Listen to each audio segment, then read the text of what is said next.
This is Russell Davis for ESCtoday.com with John Kennedy O'Connor, renowned Eurovision expert and author of the official history of the Eurovision Song Contest. Now, John, I understand you've got a new version of your book, a new edition of your book. New edition. It's actually the third English edition that's just been published. Sorry, no, the fourth. Gosh, I'm slipping here.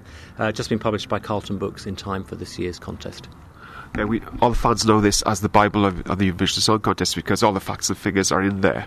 Well, I hope so. I mean, that was my intention when I wrote it. Initially, anyone who's seen the original manuscript, it was like this big. So it had to be condensed dramatically for the actual publication, which is a little bit of a shame because a lot of things were lost. But I hope the facts and figures and the stats in the back of the book are things that people really enjoy and actually haven't seen elsewhere. Yes, and the commentary's fun as well each year. I mean, you have 4 pages on each year, which is fun to read. Yeah, the black and white era has 2 pages, and all the colour era then has 4. And I mean, I hope there is some enjoyment in the commentary and a lot of humour.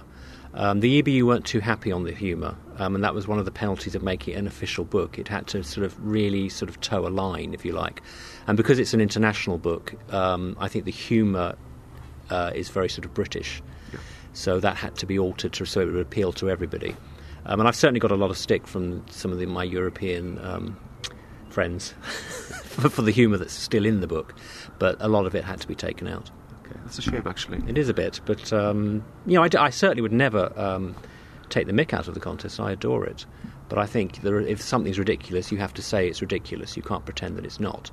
Whereas I think that the official line in the end was that no, it all had to be very positive. So perhaps the next edition should be the uncut version. Oh, the uncut, that would be great. Yeah. Yes, I wouldn't mind doing that at all. Yeah, that'd be good. Then it would have to be unofficial. That'd be fine. There's loads of colour pictures as well throughout the book. Did you actually choose the pictures yourself? For some of the chapters, yes. The artwork and the design was actually really Carlton's project and their concept, I should say, not project. But I had a lot of input into the pictures. Some of them were really quite funny. When we went through the libraries, you do a search on such and such an act or whatever, and it would come up, and you'd look at the picture and say, well, that's not them at all. I do remember seeing a picture of the Family Four, but it was actually Brother to Man. The early version, Brother to Man, and so that had to be changed. But no, I've had a lot of say in the pictures, and also if there's a particular story or act I want to highlight, then we try and make sure there's a picture of them in the book. For instance, we did that with the book about Belgrade, because I wanted to point out that I think his name was 75 Cents, was the oldest singer in the contest, but I didn't want to write anything about him. I thought if we have his picture, we can just do a caption and people will know. Yeah. And so what's different about this edition? It's expanded, it's caught right up to date. I think the last book went up to 2006, this one goes up to 2009, so it's got the last 3 years in it. It's also, we've expanded the stats section as much as we can to stay within the page limit. And also I've been able to go back and change some of the slight niggling errors that were in the original book that I know a lot of fans were frustrated about, and I was frustrated about, and it was really to do with last-minute rushing and a lot of last-minute changes that were imposed by the EBU. I'm not blaming them, but those changes created a lot of problems in the final run. Yeah. And we've only now had the opportunity to go back and change all of those.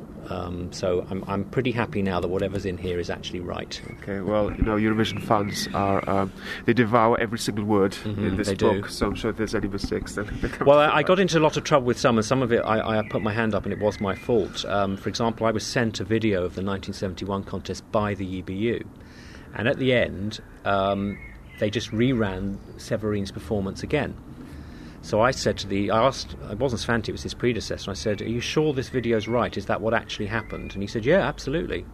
So I wrote that in the book. Yeah. And then everyone was just lambasting me, saying, well, we've got the video, and she did a reprise and all of that. It turned out the video I'd been given by the EBU was edited. So I went on good faith. I've now fixed that. That is right. It now says the right thing. So are you going to Oslo this year?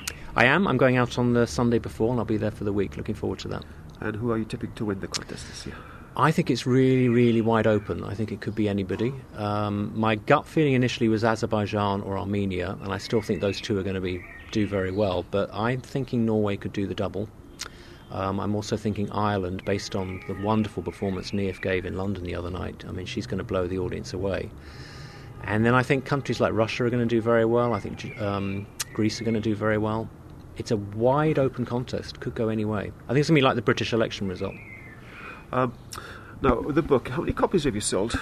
I believe it's like 80 to 90,000 at the last count, Yeah. not including this year's edition. So it's done very, very well. I'm very pleased about that. How many languages has it been published in? I think 10, something like that. Yeah, we've done English, Danish, Dutch, French, German, Swedish, Finnish, Russian. We were doing a Norwegian one this year, but I'm not sure what happened. The Norwegians pulled out. Who are the biggest sellers? I think it's Germany.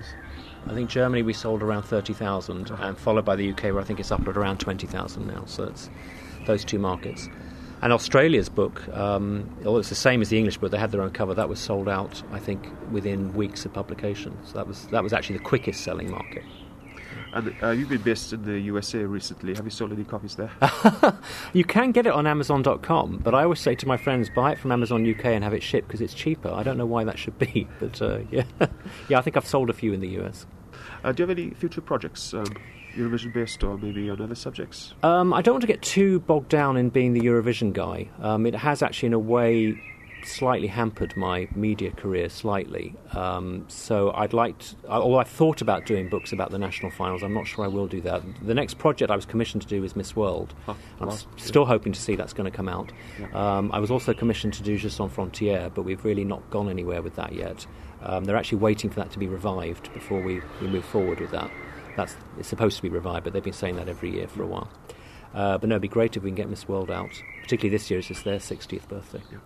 That'll be fun. It would be fun. Okay, John, thank you very much. Absolute pleasure. And do you have a message for ESC Today readers? Well, ESC Today is a great site, did a great event at the weekend, which I was very proud to be part of. It's where I go every day for my news and Eurovision stories, and keep up the good work.